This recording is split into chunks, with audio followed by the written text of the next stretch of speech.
Good evening, everyone. I am Dharti, your educator. Welcome you all on the platform of Global Online Classes. तर विद्यार्थी मित्रांनो, आजच्या व्हिडिओमध्ये आपण MHBSc नर्सिंग CET एक्झाम 2025 या एक्झामसाठी नर्सिंग ॲप्टिट्यूड या सेक्शन वरती अजून काही MCQ क्वेश्चन बघणार आहोत. तर विद्यार्थी मित्रांनो, व्हिडिओ शेवटपर्यंत नक्की बघा. या व्हिडिओचा तुमच्या एक्झामसाठी नक्कीच फायदा होईल अशी माझी गॅरंटी आहे. तर जे स्टुडंट्स आपल्या चॅनलवरती नवीन आहेत त्यांच्यासाठी मी सांगू इच्छित आहे, जर तुम्ही MHBSc नर्सिंग CET एक्झाम 2025 या एक्झामसाठी प्रिपरेशन करत असाल तर तुमच्या प्रिपरेशनसाठी ग्लोबल ऑनलाईन प्लॅटफॉर्मने कम्प्लीट कोर्स लॉन्च केला आहे. त्यामध्ये तुम्हाला full syllabus live video lectures मिळतील, रेकॉर्डेड लेक्चर्स मिळतील, 50+ फुल सिलेबस टेस्ट सिरीज मिळेल, त्यासोबतच 2000+ MCQ क्वेश्चन बँक आणि फुल सिलेबस नोट्स देखील मिळतील. विद्यार्थी मित्रांनो, पहा, सर्व गोष्टी तुम्हाला एकाच कोर्समध्ये आणि ते पण फक्त 3000 रुपयांमध्ये अवेलेबल करून देण्यात आले आहेत. अजून काही कोर्स बद्दल माहिती हवी असेल किंवा कुठल्याही प्रकारचे डाऊट्स असतील तर मी स्क्रीनवरती 2 नंबर दिले आहेत, त्या नंबरवरती तुम्ही कॉन्टॅक्ट देखील करू शकता. आता हा कोर्स ऍक्सेस कसा करायचा ते पाहू. तर त्यासाठी global online application play store वरती जाऊन डाउनलोड करा. त्यानंतर ऍप्लिकेशन ओपन करा. ऍप्लिकेशन ओपन केल्यानंतर नाव आणि नंबर एंटर केल्यानंतर तुम्हाला असा इंटरफेस समोर येईल. इंटरफेसच्या पहा डाऊनवर्ड साईडला स्टोर असा आयकॉन असेल, त्यावरती क्लिक करा. त्यावरती क्लिक केल्यानंतर तुम्हाला कोर्सेसचं पेज दिसेल. कोर्सेसच्या पेजच्या सर्च बॉक्समध्ये तुमच्या कोर्सचं नाव टाईप करा, MHBSc नर्सिंग असं टाईप केल्यानंतर तुम्हाला खाली तुमचा कोर्स दिसेल, MHBSc नर्सिंग CET एक्झाम 2025. हा कोर्स ओपन करा आणि तो कोर्स एनरोल करा. त्या एकदा का तुम्ही कोर्स एनरोल केला त्यानंतर कोर्सेसच्या सर्व गोष्टी तुम्हाला ऍक्सेस होतील. ओके, पहा, पहिला प्रश्न आहे, a patient report being constipated, what should the nurse encourage the patient to eat. आता इथे काय म्हटलंय या प्रश्नांमध्ये, एखाद्या पेशंटनी जर कॉन्स्टिपेशन असल्याचं प्रॉब्लेम सांगितलाय तर यावरती नर्सने त्यांना कुठले पदार्थ किंवा काय खाल्लं पाहिजे हे सांगायला हवं. फर्स्ट आहे पहा, fresh fruit and whole wheat bread. Next आहे whole wheat bread and chicken. Third आहे plain yogurt and fresh fruit. Fourth आहे चिकन अँड प्लेन योगर्ट. तर पहा विद्यार्थी मित्रांनो, इथे करेक्ट ऑप्शन ऑप्शन ए ते म्हणजे fresh fruit and whole wheat bread. तर फळांमध्ये एक नॅचरल फायबर असतं आणि होल व्हीट ब्रेडमध्ये देखील फायबर असतं. तर हे दोघं एकत्र मिळून डायजेशनची प्रोसेस सुधारतात आणि कॉन्स्टिपेशन कमी करण्यास मदत करतात. त्यामुळे नर्स काय सजेस्ट करेल, तर fresh fruit and whole wheat bread. Okay, next question पाहू. The functional unit of lungs is the nephron, capillaries, alveoli आणि हिपॅटोसाइट्स. ते इथे करेक्ट ऑप्शन येईल पहा, अल्व्होलाई. तर विद्यार्थी मित्रांनो, या प्रश्नामध्ये काय म्हटलंय पहा, लंग्सचं फंक्शनल युनिट काय आहे असं विचारलंय. तर इथे पहा म्हणजे काय, तर लंग्स मध्ये अशी कोणतं स्ट्रक्चर आहे जी रेस्पिरेशन करण्यासाठी पार पडतं. तर आता फर्स्ट जे ऑप्शन आहे नेफ्रॉन, तर नेफ्रॉन हे एक किडनीचं फंक्शनल युनिट आहे. नेक्स्ट आहे कॅपिलरीज. नेक्स्ट आहे अल्व्होलाई. तर अल्व्होलाई हे एकदम सॅक लाईक स्ट्रक्चर असतं. या ठिकाणी ऑक्सिजनचा इनटेक होतं आणि कार्बन डायऑक्साईडचं आउटटेक होतं.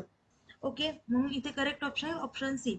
आता लास्ट राहिलाय हिपॅटोसाइट्स. तर हिपॅटोसाइट्स हे लिव्हरचं मुख्य पेशी आहेत, मुख्य सेल्स आहेत. सो हे सुद्धा ऑप्शन त्यामुळे चुकीचं आहे. सो इथे करेक्ट ऑप्शन सी असेल. ओके, नेक्स्ट क्वेश्चन पाहू.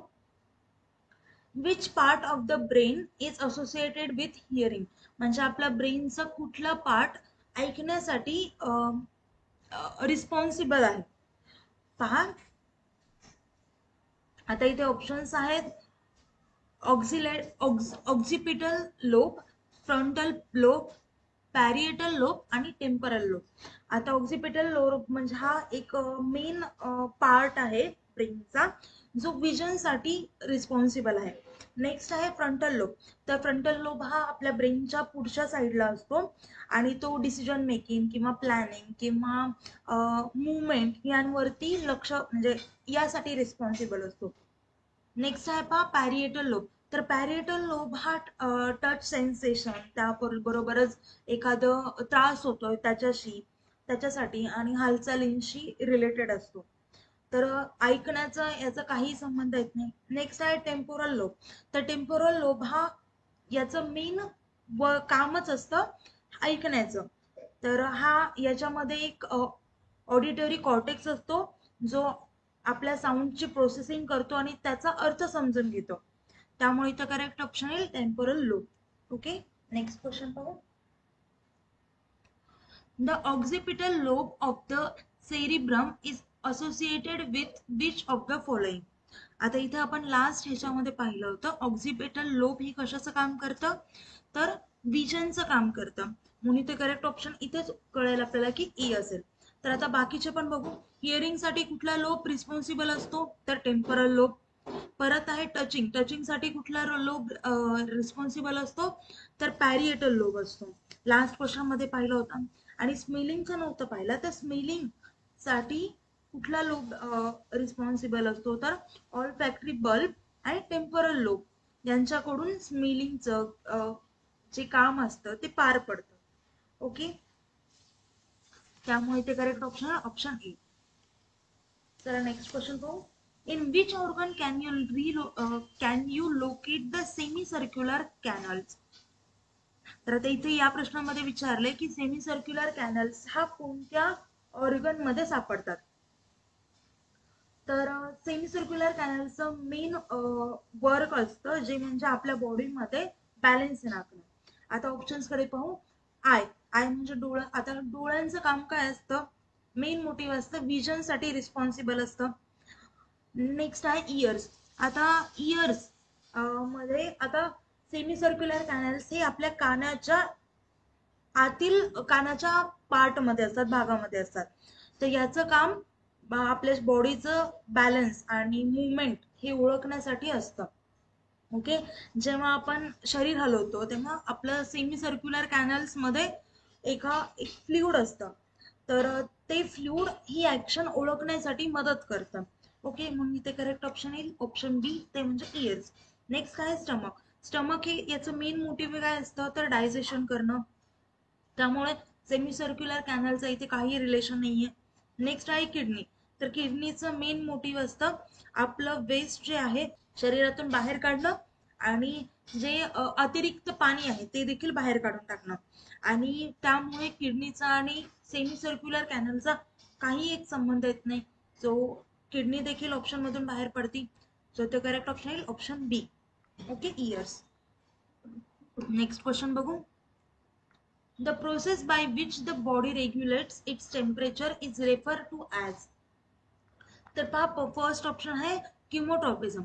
तर किमोट्रॉपिझम म्हणजे एखादी पेशी ज्या पद्धतीने केमिकल स्टिम्युलसनी हलतात तर त्याला म्हणायचं किमोट्रॉपिझम.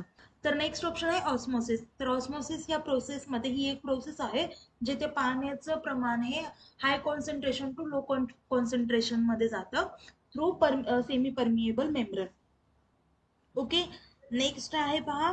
तर ही एक प्रोसेस आहे जी आपल्या शरीरामध्ये फ्लुइडचं बॅलन्स राखण्यासाठी उपयोगी होते. ओके, नेक्स्ट आहे ऑप्शन होमिओस्टॅसिस. तर होमिओस्टॅसिस म्हणजे काय, तर जिथे शरीराचे आपले विविध जे घटक असतात जसं की टेम्परेचर किंवा ब्लड प्रेशर, अजून वॉटर बॅलन्स, तर या गोष्टी बॅलन्स मध्ये ठेवण्यासाठी याचं काम हे कामी येतं.